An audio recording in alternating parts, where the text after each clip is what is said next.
You don't. You want to know how to deal with poor family relations? You don't. It's as simple as that.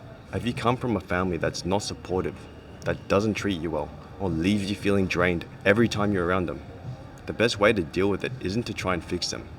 It's to not deal with them at all. Protect yourself, focus on building your own peace, and create a life where their bullshit doesn't impact you.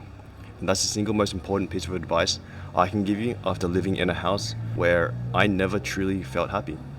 So, if you're wondering how to actually protect your peace around a family that drains you, here's what worked for me.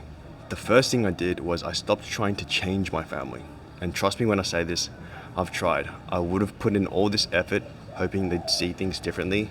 But if you've just got parents or relatives who simply just won't change, you're gonna be wasting your time and energy. And you need to understand that you can only change what you can control. Your family are external factors that you cannot force to change. Only they can do it themselves. They have to put the effort in if they want to change, and if they don't, then that's just how it's going to be. And you have to put the measures in place so that they aren't going to negatively impact you, which I'll go through those measures later in this video. But also, it's not your job to change them.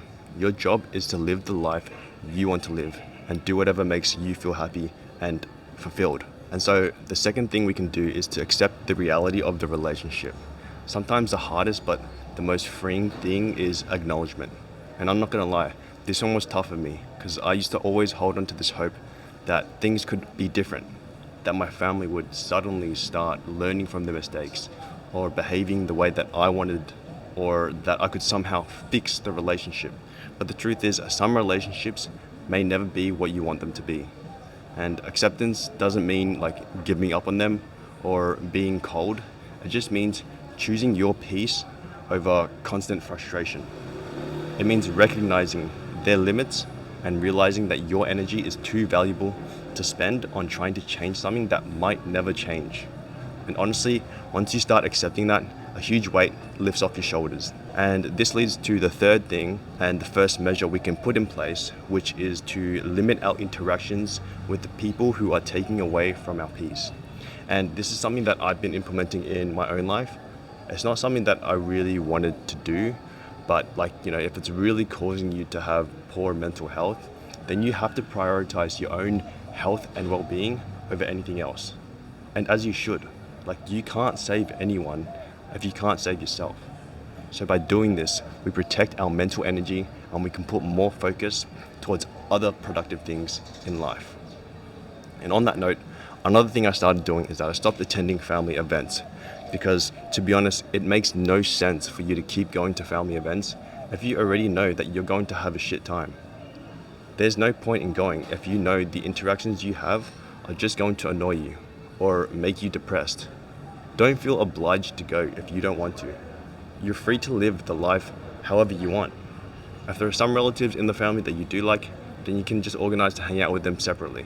The second measure we can put in place is to create new sources of peace and fulfillment outside of our family.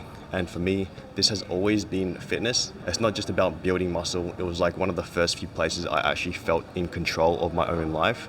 And I also could get away from my family. Journaling is another thing that's helped me process everything. It gives you the space to just spill your thoughts. I'd highly recommend it. Yeah, this is the journal I use, by the way. It's really good. I've been using it for a while. It has everything I need: a hardcover, bookmark, pen holder. I'll leave a link in the description if you want to check it out. The last thing I did was surround myself with the right people. They don't just distract me from the stress at home, but they remind me of the type of person I want to become. And so when your home environment feels draining, it's even more important to build these small escapes that give you relief. Whether that's going to the gym, taking long walks, listening to music, or even working on personal projects that make you feel like yourself again. These things might feel small, but they act as anchors, and they remind you that your identity isn't tied to the dysfunction around you. It's tied to the choices you make for yourself every day. And so the third measure we can put in place is to focus on building our own future. It's really easy to get caught up in what's going on inside of the family, the arguments, the drama, the questionable behaviors that everyone has.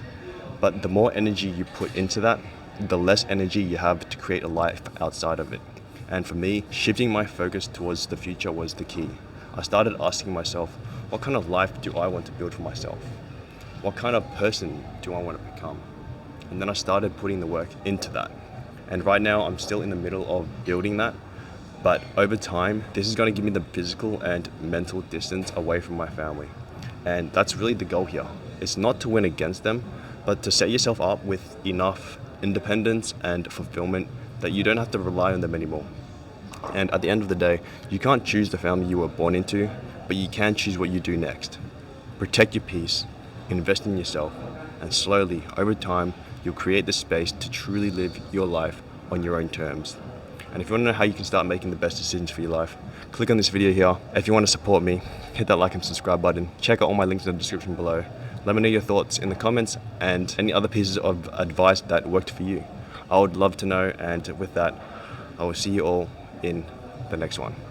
Goodbye.